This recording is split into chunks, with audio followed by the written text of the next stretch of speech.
Hello out there. This is Pamela Fagan Hutchins, and you've reached Wine, Women, and Writing. And I am excited to have you. This is the show where I like to talk to other authors about their female characters, especially. Not to be a sexist. It's not that I don't like the male characters, but I'm fascinated by the women in books, where they came from, how we come up with them, how we portray them. And I'm going to apologize in advance. I live on the face of a beautiful mountain in Wyoming. The sun is shining, and we've got people here rebuilding the deck, and I can hear them. So I hope you can't, but just know that it's going to end up something beautiful. I do have to start with the obligatory. This is a copyrighted and solely on production of Authors on the Air Global Radio Network. All hail our Uber producer, Pam Stack. And there you have it. If you want to find out more about past shows, if you want to see upcoming shows so that you can read along ahead of time with the books and be ready to think up your own questions for the authors, you can see them at my website, PamelaFaganHutchins.com. You can also see my books out there, or my newest release. I think it still counts as a new release, Snaggletooth, #5 in the Patrick Flint series. Would not hurt my feelings at all if you chose something to read from, either from the show page or my books, or both. But I've got something today for you that I think you're going to really enjoy, and that is the guest over here beside me. I'm having Lisa Regan on today. We're going to talk about Hush, Little Girl, her newest release, and maybe about Boston Terriers. So welcome to the show, Lisa. Thank you for having me. It's lovely to be here. Well, I sure do appreciate it. I have been for many years on Facebook, on Amazon. I'll be, looking at my also bots and thinking, these are the people that I need to read. You're one of them that I see there regularly. And I'm always like, I've got to talk to this woman. Then I went out and read your bio and saw that you had a Boston Terrier named Mr. Phillip. And honey, I was done. I'm yours. So first love, your books, your dog, your family, which comes first? With a Boston Terrier, man, they're pretty awesome. It's really close. I think my family would tell you, really close between them and the Boston Terrier. So does yours snore like mine? Oh, it's unbelievable. I would expect him to roll in here any second and hop up on that chair and start snoring, because he loves to snore when I'm in an online class or on an online interview or panel or on a call. This is a regular Zoom call. He loves to, that's when he does his best snoring for some reason. It's like they're so loud. Begging for our attention. Notice, everyone that is seeing this on video, that she does have a Boston Terrier pillow behind her. Yeah. So, all dog love aside, and please, if he does come in, we must meet him. Everybody that watches my show knows Petey, my blind Boston Terrier. But tell us about your newest release, Hush, Little Girl, from your Josie Quinn series. So it's called Hush, Little Girl. It's book 11 in the Detective Josie Quinn series, but it can be read as a standalone. Yes. I try to make all of her books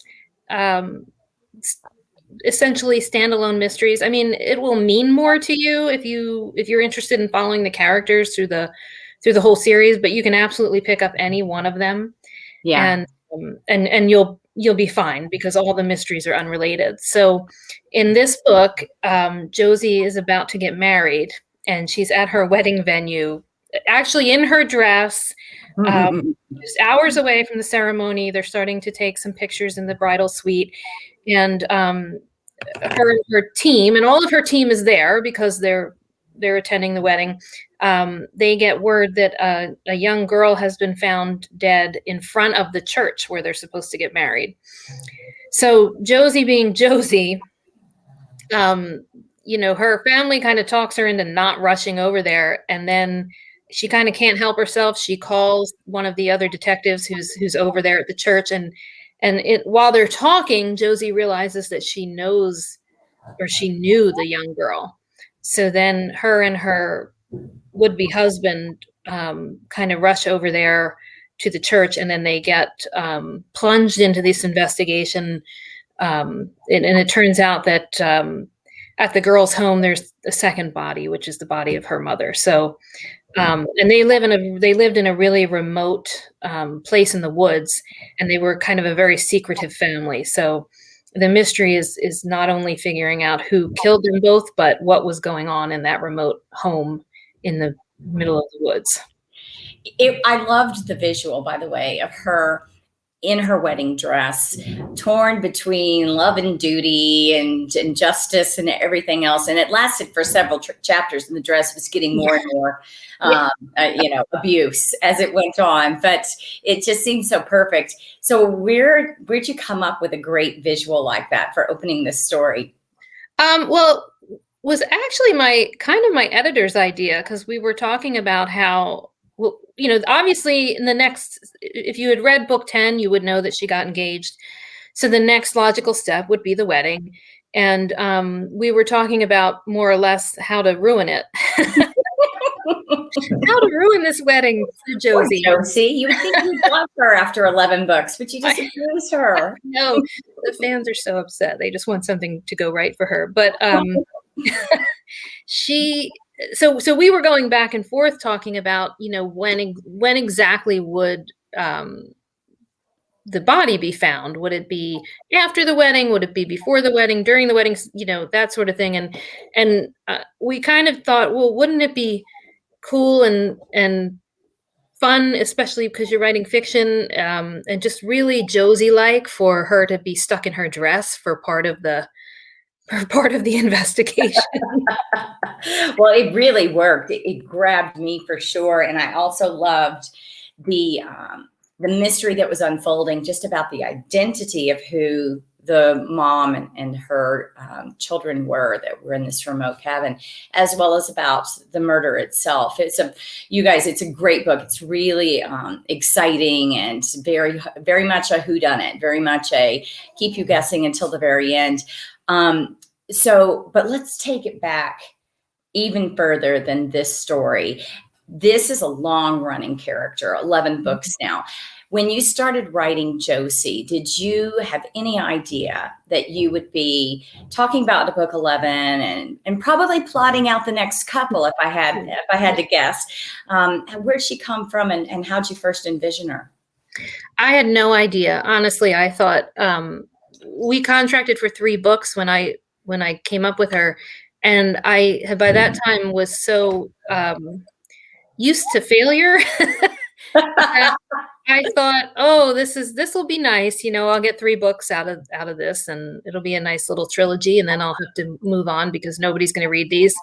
And I actually wrote the first 3 books. There's a pretty complete arc across the first 3, character-wise. You can read them individually and you'd be fine. But like I said before, if you're following the characters over time, there's a pretty complete arc across those first 3 books. And people just went crazy for them. I have no explanation for it. I'm so grateful. Never in my wildest dreams did I imagine I'd be on 11 books with, I think, 9 more to go. But where she came from was when I was pitching to my publisher, Book Auteur, we were talking about a detective series, and my editor said, I would really love for you to write a detective who is, kind of brash and damaged, flawed, a little bit rogue, doesn't always follow the rules, but is, always working for justice. And I said, I would love to do that, but I would really like it to be a woman. So it was kind of like, take that trope of the like rogue alcoholic guy detective. It's like a little bitter and jaded, but make it a woman instead. So that's where Josie started. And from there, it was just a matter of what are going to be her demons and what are going to be her flaws, and where did her damage come from, and what is the trauma that she's experienced that's brought her to this point. And she's experienced some significant trauma. I mean, this is a straight up police procedural detective series, and yet it could get a spot on daytime TV just for what Josie has been through. You know what I mean? It's like big traumatic events, but she ends up, by the time we get to this book 11, such a beautifully damaged character with so much juicy history to delve into. It was really fun for me to, because I was a late arriver in this series, you guys. Don't be like me. And totally agree with Lisa that you can read this as a standalone book, because I was forced to. Now I have to go back and read the beginning ones to get the payoff. But it was really fun to dig into how much damage there was there. And do you have fun coming up with the ways that you're going to torture Josie with new? Because it seems like this might be fun. Yeah, it's a shame, but I literally sit down before I write every book and say to myself, what can I put her through now? What can I put her through this time? Get your little Josie voodoo doll out. Like, watch her squirm in this book. Yeah. Yeah. So would you guys be friends in real life, or would she hate you for all of this? I wonder. She would probably hate me if she knew it was me doing it to her. But I would love to be friends with her. She's so much braver and calmer and cooler in a crisis than I'll ever be. So. Did she like you in any ways, or did she come out as your alter ego, or did she come out the opposite? Not the opposite. I think there's a lot of stuff we probably have in common, but she's like in a lot of ways, she's like the person that I wish I could be. Yeah. You know, she's really good at compartmentalizing so that she can move forward. And like, she always runs toward the danger without hesitation, which is just, I scream for my husband. That's my strategy. So now you also have a daughter. You've written this damaged, tough cop, and you've got this. How old is your daughter? Is she 13. young? 13. And so do you think, wow, I would love for my daughter to become a cop or a writer? Or, oh, now we have 2 more dogs. We have the Boston Terrier. Now we have the 5-month-old Alaskan Malamute and the old Belgian Malinois. We are all present and accounted for. Sorry. But what do you see in her personality? Which way do you think she'll lean? I think she's actually very, very creative. And she's really good at drawing and painting. And so my dream, actually, I mean, she should do whatever she wants to do, but my dream is to do like a children's book or maybe like a teen YA fantasy series with her where she would get to illustrate it. Like, she thinks I'm not cool enough yet for that. Well, that's why we have children, is to learn how uncool we are, right? I mean, hello. Especially at 13 with girls. But how fun would that be to collaborate with one of your kids on something creative? It would be so fun. And she's really really has a sense for good storytelling. Like, she's always reading things to me, like stories that she finds, or if she sees a show and she thinks that the writing is really good, she'll ask me to watch it with her. And she's always right. You know, she's really good at identifying that stuff. So that's super cool. Well, I'm trying. One of my 5 kids should have written more. When he was about your daughter's age, wrote this fantasy book, and it really touched me that he was doing something to, basically try on mom's shoes. And then he took them right back off again. He's like, I don't think so. But it was really cool while it lasted.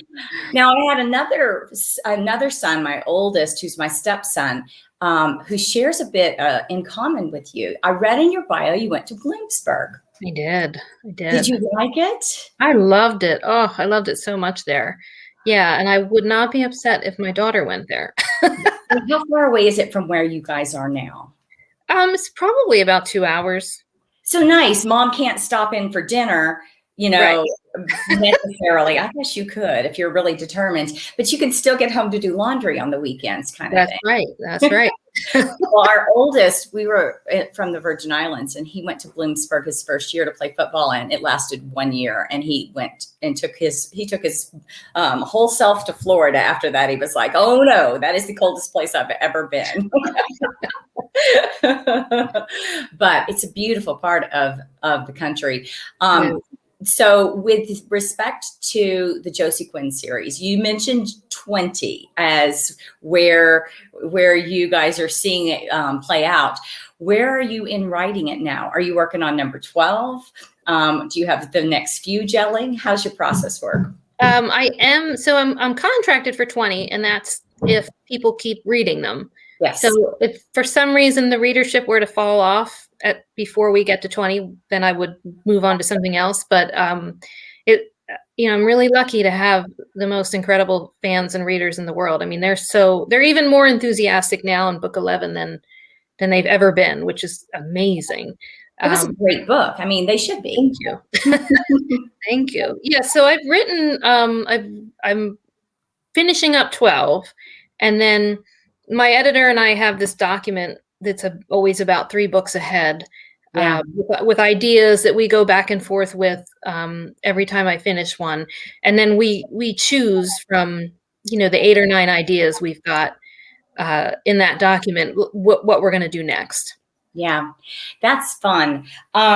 When you think about Josie ending, do you think about the next protagonist and the next books? Are you just like, I'm fine where I am, I'm pushing those sexy ideas away and focusing on the goal, or are you seduced by new ideas? I'm fully, right now, fully committed to Josie. I've tried to work on other things in terms of, like, I've been invited to contribute short stories occasionally. And every time I try to write something that's not Josie, I literally feel like I'm cheating. And I type her name as I'm typing by accident. So I'm fully, I have other ideas, but none of them feel as immediate or as fun as she is right now. So I'm like just fully in the moment, loving the series, and I want to write it as long as I can. I'm a fan of monogamy. I think it's great. So, yeah, I think it's wonderful. It's funny, as you were talking about your experience with your first 3 books, when I did my first 3 books in a mystery series, my editor convinced me that I should stop it at 3 with a complete character arc and move on. And here we are 12 years later, and guess what I'm writing? I'm finally diving back in and picking that up on number 4. And so It's interesting to me, that idea of, I think I'm done, but now I have to figure out, without losing that fulfilling sense I tried to give with those 3 books, how to progress this forward and keep it really interesting. So now you're my hero, Lisa. Well, thank you. And I want to know where Mr. Phillip is. Petey's only given us a few paltry snores. He's competition. It's funny because my husband also snores, king of the CPAP now. But for years, it was a battle. They would have us like snore to the death, snore offs on either side of me. It was horrible. And I couldn't love either of them more, Does Mr. Phillip sleep in your room? He does. He actually sleeps right between myself and my husband. There you go. Like probably everyone, we were like, we're not going to do that. And we had his cage in the corner of our bedroom, and he was so sick as a puppy that we would end up sleeping like in the recliner downstairs with him in our lap, or I would like curl up next to his cage and to make sure he was okay. And then finally we were just like, oh, just bring him into the bed. So much easier. And can you sleep through those snores that I sleep right through them. But my husband, they wake him up all the time. And my husband will be like, I can't believe you didn't hear him snoring last night. He woke me up 3 times. Like, no, not my baby. So how old is Mr. Phillip? Is he a young dog still? He's 5, and he'll be 6 in October. Oh, so he's there we went with the snore. He's in the prime of his life. That's fantastic. Our PD is closing in on 11, which just gives us the terror.